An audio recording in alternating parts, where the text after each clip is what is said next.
नमस्कार, लोकन्याय मराठीमध्ये आपल्या सगळ्यांचं स्वागत। मी शबनम। बघूया आजची ठळक बातमी। डॉक्टर झाकीर हुसेन हायस्कूल पलूसचा वार्षिक स्नेहसंमेलन कार्यक्रम नुकताच साजरा करण्यात आला।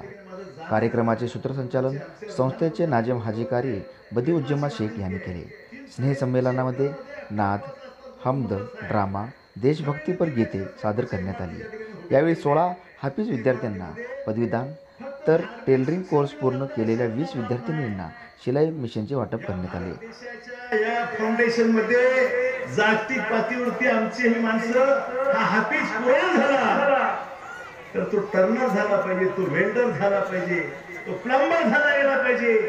नोकरी त्याला मशिदीत दिली नाही दिली तर माझा हाफिज कुराण त्याच्या डोक्यामध्ये कुराण आहे, तो कुठं भीक मागता कामा नाही। त्याला कुणी जर झडकायला त्याला बाजूला काढून टाकण्याचं काम केलं, स्वतः टर्नर म्हणून त्याला कारखाना काढावं, कुठं नोकरी करावी, स्वतःचा व्यवसाय उभा करावा।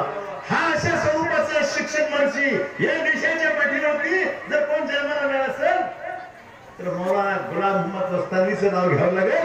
ही वस्तुस्थिती दाखवत मौलानाने त्या ठिकाणी ITI, त्या ठिकाणी लॉ कॉलेज, त्या ठिकाणी इंजिनिअरिंग कॉलेज, त्या ठिकाणी मेडिकल कॉलेज इतका प्रचंड प्रमाणाचा विस्तार वाढवलेला आहे। त्या आमच्या अक्कलकोटमध्ये परवा डीलिट पदवीदान करण्याचं काम, डॉक्टरांना पदवी देण्याचं काम खऱ्या अर्थात त्या ठिकाणी जगाच्या पातळीवरती या देशातला सर्वात मोठा आणि प्रथम क्रमांकाचा कुठला असेल तर तो अक्कलकोटचा मदरसा आहे आणि त्याची शाख कुठली असेल तर ही पलूसचे त्या अभिमानाने सांगावं असं वाटतंय। आणि त्यांच्या विचारानं या ठिकाणी शिक्षण घेणारी मुलं आज हाफिज कुराण झाली।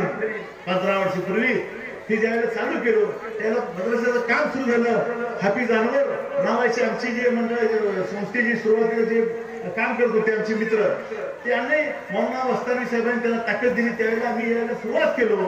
त्याला काही लोकांना शंका आली की या कुंडल आणि बांबवड्याच्या मधी आंधळी फाट्यावरती हा मुस्लिम समाजाचा मद्रसा होतोय का आतंकवाद्याचा अड्डा होतोय म्हणून काही जातीवादी लोकांनी पेपरला प्रेस घेतली आणि आतंकवाद्याचा अड्डा उद्ध्वस्त करून सांगण्याचं काम केलं।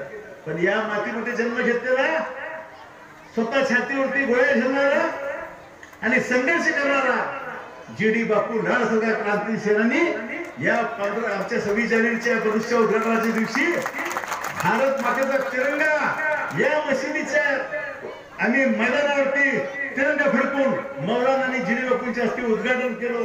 हे राष्ट्रीय एकात्मतेचं प्रतीक आहे। देशाची एकता आणि अखंडता ठेवण्यासाठी GD बापू या ठिकाणी आले आणि पहिल्या वर्धापन सांगितलं की मौलाना मी जर या मदरस्यामध्ये माझी मुलं जर पाठवलं तर तुम्ही घेणार?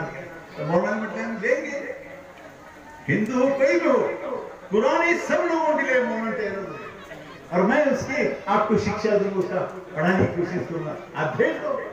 GD बापू हसले, एक क्रांती सेनानी हसल्याने त्याला सांगितलं आज मी या भागातला गोरे ब्रिटिशांना हकलण्याचं काम मी त्याला केलेलं आहे आणि इथं जर कुठली चोर येऊन इथं जर आतंकवादी अड्डा होत असतील त्यांना हाकलून काढण्याशिवाय मी गप्प राहणार नाही। त्यांना तोडून फोडून मला नवी क्रांती करायला लागली तर हरकत नाही, पण मुस्लिम समाजाच्या मायाच्या पंखाखाली सावरण्याचं काम क्रांती कारखाना आणि मी आणि माझा कुटुंब या पोलीस मदतीचा निश्चित संरक्षण रक्षण करीन। त्याला आम्हाला सांगितलं या गोष्टीचा मला अभिमान आहे तुमचा आणि शरद भाऊ आज तुम्ही या ठिकाणी आला। आमचे कारी साहेब, आमचे शेख सर ह्या मंडळींना सातत्यानं मौलानांच्या गैरउपस्थितीमध्ये आपण जो सहकारी साथ देत आहे आम्हाला हीच अपेक्षा आहे। क्रांती साकारताना क्रांती करणार आहे आणि भविष्यामध्ये या आमच्या संस्थेच्या शिक्षकांना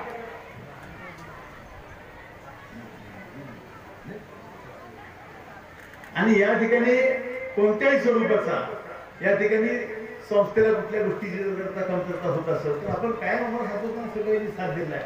पाण्याची ज्यावेळेला अडचण होती आम्हाला सुरुवातीला काम करताना आपण कारखान्याच्या मधून टँकरनं पाणी पुरवठा केलं याचं मी साक्षीदार आहे स्वतः लक्षात। तर हे पवित्र काम आहे, चांगलं काम आहे। देशामध्ये एकता आणि अखंडता निर्माण करून माणसाला गुडघ्याच्या प्रवृत्तीपासून व्यसनापासून अलिप्त ठेवून चांगल्या मार्गाला नेणारा, चार भिंतीच्या अल्लाहू अकबरच्या आवाजात नमाज पढून फटोक्याला लावणारा जर त्याचं ज्ञान कुठलं असेल तर हे कुरान करीमची ह्या मदरस्यामधले शिक्षण आहे आणि ते शिक्षणाच्या कामाला आपण जोमानं काम करावं एवढी अपेक्षा करतो।